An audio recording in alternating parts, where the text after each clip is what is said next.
Bonjour à tous et bienvenue sur cette nouvelle vidéo dans laquelle on va continuer l'analyse du rapport UOB, donc le rapport annuel que j'ai déjà présenté dans la vidéo sur le récap, donc que je vous conseille d'aller voir si ce n'est pas déjà fait. Et donc on va rentrer directement dans le vif du sujet avec le sujet d'aujourd'hui qui va être les NFT.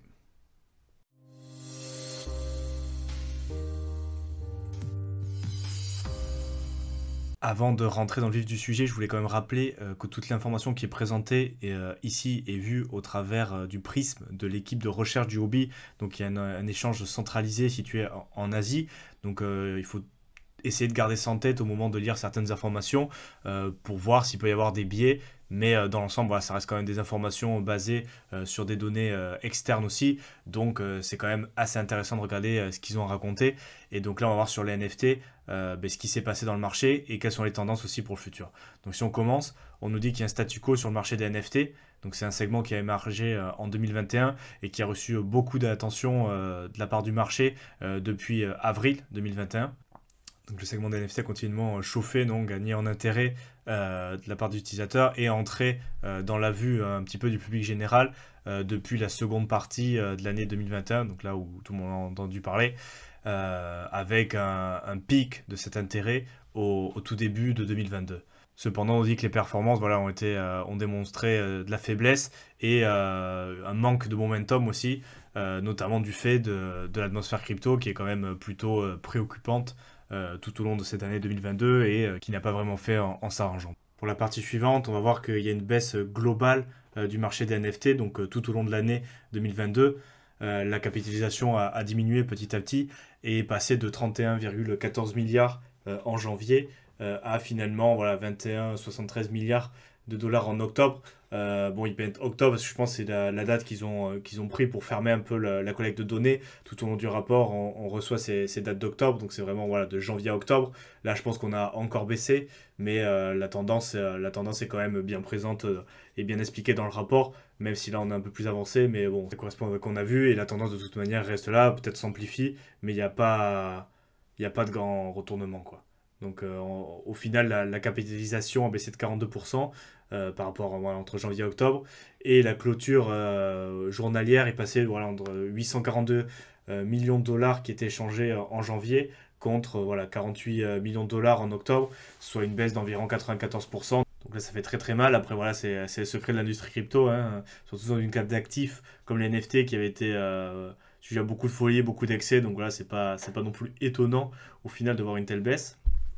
Et donc cette baisse chiffrée se concrétise aussi par la baisse du nombre de traders actifs de NFT qui est passé de 45 000 à la fin de l'année 2021 à juste 5 000. Ça sera en octobre du coup. Et bien sûr, ce qui correspond à un déclin des vendeurs et des acheteurs.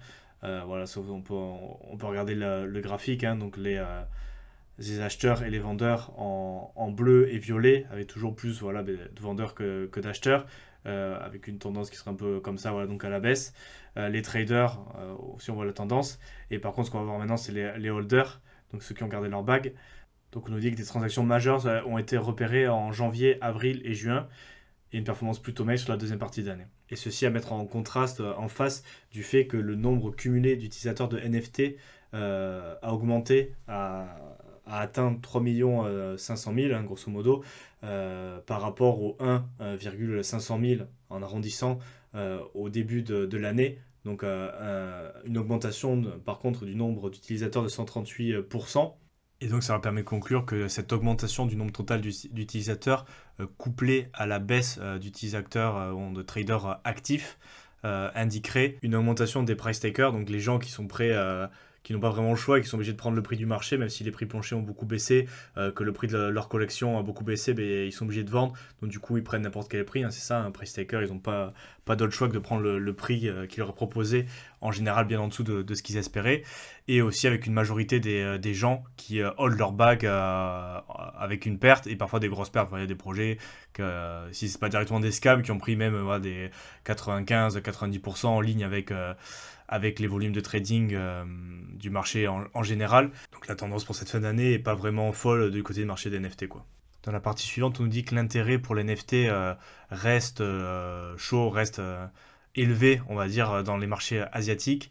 À partir des recherches de Google Trends, on a vu que les recherches ont atteint un pic à la moitié de janvier 2022, donc le pic un peu de toute la bulle, et a connu un déclin après, avec une petite récupération entre avis et mai, mais depuis une tendance qui n'a fait que baisser. Ensuite, on voit la carte du monde avec les résultats globaux de recherche pour les NFT, avec la Chine, Hong Kong, Singapour, Nigeria et Taïwan, donc 4 pays sur 5 qui sont situés effectivement en Asie pour les recherches.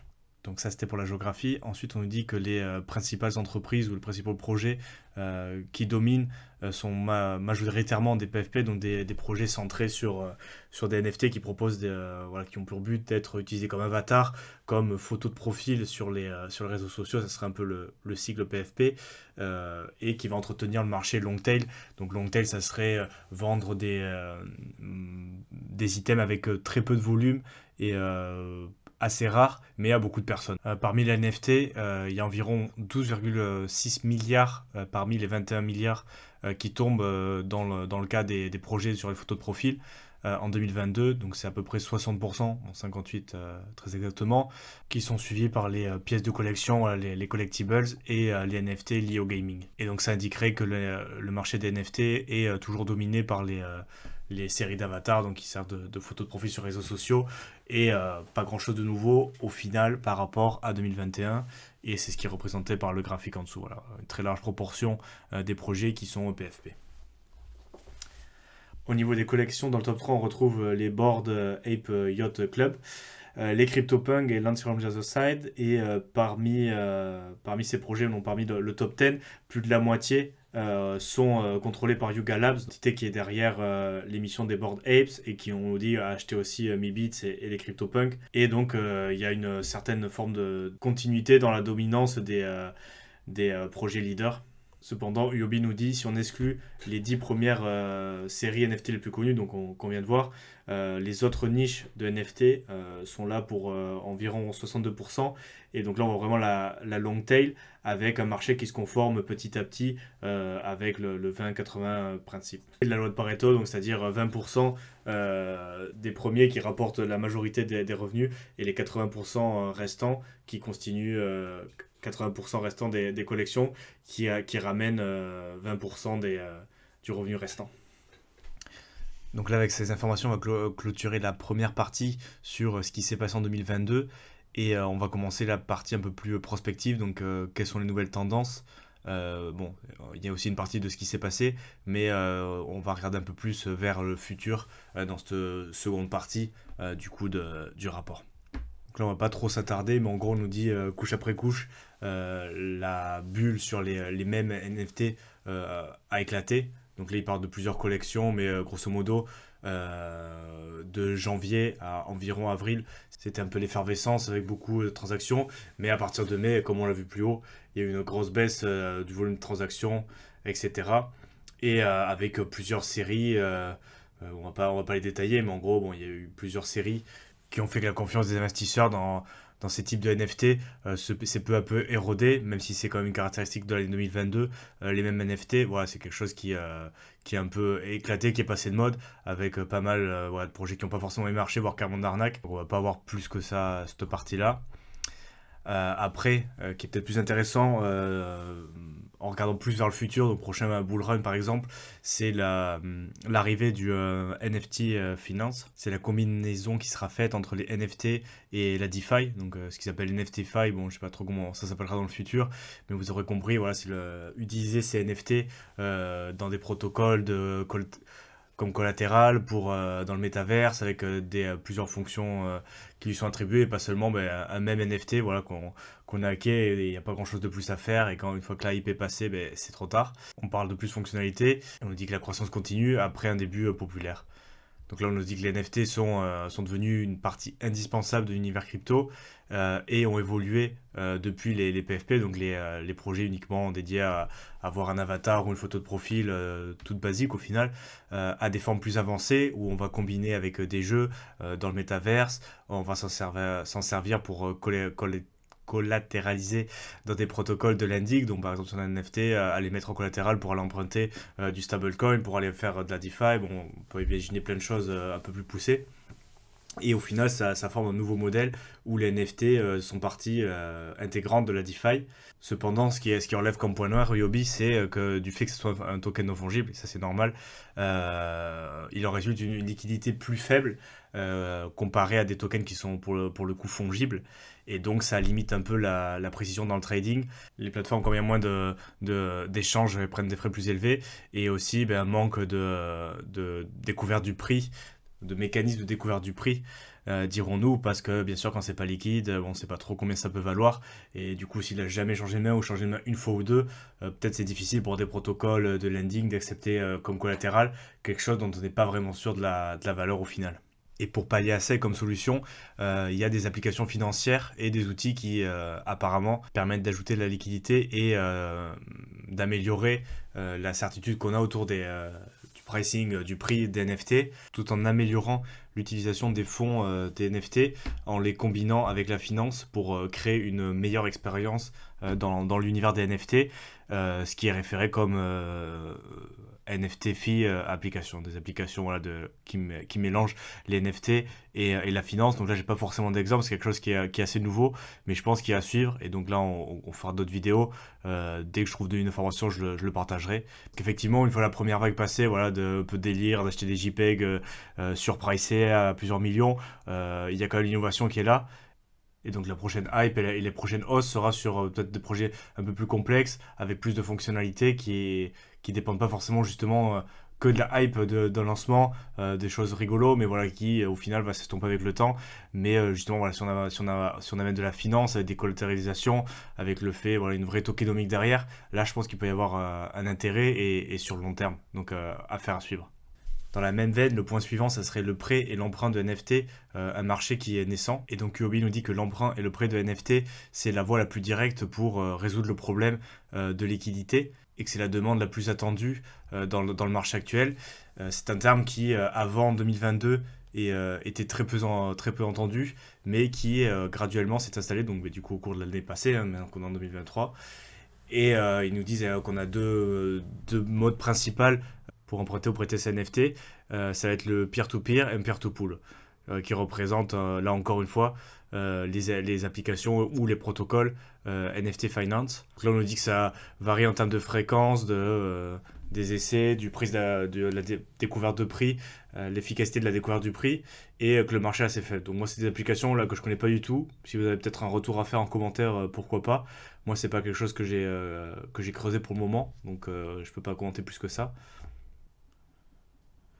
Ensuite, dans le point suivant, Huobi nous indique quelle est la situation des solutions qui vont apporter de la liquidité non, au NFT. Et donc, eux, ils estiment que c'est au nombre de 3. Donc, ça va être les NFT fractionnés, le crowdfunding et les protocoles de liquidité. Donc, un NFT fractionné, ça va tout simplement le transformer en token qui, là, pour le coup, seront fongibles, avec une plus grande précision dans les transactions et qui vont du coup le rendre éligible pour la participation dans les outils financiers comme la collatéralisation, le stacking et les effets de levier par exemple. Après, on a le crowdfunding, donc ça va être tout simplement pouler ces fonds, donc mettre ensemble ces fonds pour acheter un actif, dans ce cas-là qui sera le NFT. Et donc du coup, il y aura plusieurs personnes qui manageront le NFT dans un environnement, bon là ils disent multisig. Ça, cette partie-là, j'ai pas trop creusé, donc je reparle très vite fait. On ira sûrement plus en détail dans d'autres vidéos, un peu plus loin dans le déroulement de la chaîne. Là, je parle d'aventure crypto. Pour moi, c'est encore assez vert, assez jeune, tout ça. J'ai pas trop pris le temps de creuser aussi, il faut le dire. Mais je pense qu'il y aura beaucoup de choses intéressantes à venir, justement avec la GameFi, quand on aura les premiers jeux AAA. Il y a pas mal de vidéos que je ferai sur la GameFi. Pour l'instant, encore une fois, comme l'univers du NFT, il y a eu des très bonnes innovations qui sont arrivées. Mais pour moi, c'est plus à lancer la pierre de quelque chose de plus grand qu'on verra se concrétiser dans le prochain cycle. Et donc pour l'instant, c'était plus un peu voilà, de l'investissement au petit bonheur la chance, du gambling. Il n'y avait pas forcément de valeur partout. Il n'y avait pas, à mon sens, assez de structures, assez voilà, de projets qui auraient peut-être dû durer plus sur le long terme. Et qu'en général, quand c'est la folie, voilà, quand tout le monde s'agite à acheter, à payer plusieurs des millions de dollars pour des vieux JPEG de cailloux, c'est que c'est pas bon signe. Donc pour moi, j'ai regardé ça d'un peu loin. Mais je pense que, voilà, comme j'ai dit sur la GameFi, avec toutes les possibilités, avec des vrais jeux, des vrais incentives, de la tokenomique, avec des vraies communautés sur le long terme, on va arriver sur quelque chose d'un peu plus sérieux. Notamment aussi, ben, là, on parle de crowdfunding, sur les protocoles qui se développent dans l'immobilier. Donc j'en suis quelques-uns, on fera peut-être des vidéos là-dessus aussi. Pour l'instant, c'est encore assez récent, mais je pense qu'il y aura vraiment des opportunités importantes dans ces univers-là. Donc c'est quelque chose à suivre et qu'on fera bien évidemment. Donc là, j'ai un peu divergé, mais on va revenir sur la fin. Et enfin, ben, les protocoles de liquidité, où ils vont rassembler les NFT qui sont près du floor price, donc le prix minimum pour la collection, qui va donner aux utilisateurs une plateforme stable. Et en gros, les solutions qui offrent de la liquidité sur le domaine des NFT sont apparues petit à petit les unes après les autres en 2022, avec quelques projets comme Partybid, que je ne connais pas du tout, auraient attiré l'œil des fonds de capitaux et des investisseurs, avec de plus en plus de projets qui sont en train de naître, qui bourgeonnent. Donc voilà, encore une fois, c'est quelque chose qui est assez récent, qu'on a vu la trend cette année. Gros de la vague en début d'année, avec, comme on l'a vu sur la première partie, une grosse baisse avec des volumes, des échanges, du market cap, voilà, donc grosse douche froide pour beaucoup d'acteurs. N'empêche, je reste persuadé qu'il y a plein d'innovations qui sont là pour rester. Donc justement la GameFi, là pour l'instant, bon, on a eu des jeux type Axie, qui a d'ailleurs montré un peu ses limites, notamment en termes de tokenomique, sur le SPL, le Small Love Potion. Bon, j'ai pas joué non plus, mais voilà, j'ai vu passer 2-3 infos. En gros, il faut toujours un nombre de participants toujours plus croissant, et c'est vrai qu'en bear market, plus la hype qui passe un peu des fois, pour maintenir la tokenomique, c'est assez compliqué. Il reste encore, et ça je pense que ça arrivera, comme j'ai déjà dit aussi, tous les jeux AAA, donc des jeux avec plus de fonctionnalités, qui soient pas du battle, voilà, au tour par tour, mais vraiment peut-être avec des open world, des FPS, bon, des skins, avec des vraies communautés qui vont se créer. Avec pourquoi pas aussi des gens qui seraient là, pas forcément juste pour le gain financier, mais aussi voilà, pour participer, pour faire vivre des communautés. Et ensuite, bien sûr, toutes les possibilités qu'on voit apparaître ou qu'on imagine. Donc, c'est-à-dire, pourquoi pas tokeniser son appartement pour aller en mettre une partie sur des protocoles de lending comme collatéral, tokeniser des actifs de valeur qu'on a dans la vie réelle. Il y a des projets qui se mettent en place. Pour l'instant, c'est assez vert. Clairement, j'irai pas là-dessus pour l'instant, même si je pense qu'il y aura quand même pas mal d'innovations qui vont arriver. Et comme je dis des fois, c'est vraiment sur un cycle. On voit apparaître des bulles, des nouvelles technologies qui vont marcher ou non d'ailleurs. Et c'est justement ces périodes, bon, une fois que la bulle a éclaté, clairement, qu'il y a des équipes qui continuent de construire, qui vont développer ce qui a été créé. Souvent, ça passe sous le radar, ou les gens ne s'intéressent pas trop parce que l'hype est passé, c'est le bear market, tout le monde est déprimé, personne n'a envie de s'intéresser. Mais il y a quand même des équipes qui continuent de travailler, qui développent des choses. Et ces innovations-là, plus ces équipes qui travaillent dans des périodes de bear market où c'est un peu plus calme, sera la source des nouvelles innovations et des nouveaux projets qui vont fortement exploser lors du prochain cycle. Donc c'est bien de s'intéresser. Bien sûr, on ne peut pas s'intéresser à tout, hein. Là, on parle de NFT, il y a aussi tout ce qui est en DeFi, ça continue d'innover, en GameFi aussi. Donc voilà, il y a plein de domaines qui continuent d'innover. Donc on ne peut pas tout suivre, mais c'est quand même intéressant de s'intéresser et de jeter un coup d'œil à ce qui se fait, suivre un petit peu pour voir si justement il y a des opportunités à saisir. Donc c'est la fin de cette vidéo sur les NFT à partir du rapport UOB 2022-2023. Encore, hein, c'est toujours à travers le prisme du hobby, je pense que c'est important de le préciser. N'hésitez pas à me faire un retour à travers des likes ou dans les commentaires sur ce type de format, voir si ça vous plaît, si on en fait plus ou pas. N'hésitez pas à vous abonner à la chaîne aussi si ça vous a plu. Et je vous mets en description, comme d'habitude, le lien vers le rapport si vous voulez le consulter par vous-même. Et je vous mets aussi le lien vers mon e-book que vous pouvez télécharger gratuitement si vous êtes plutôt débutant dans la crypto-monnaie et que vous ne savez pas trop par où commencer. Donc moi je vous laisse et je vous retrouve dans une prochaine vidéo. Merci et à bientôt.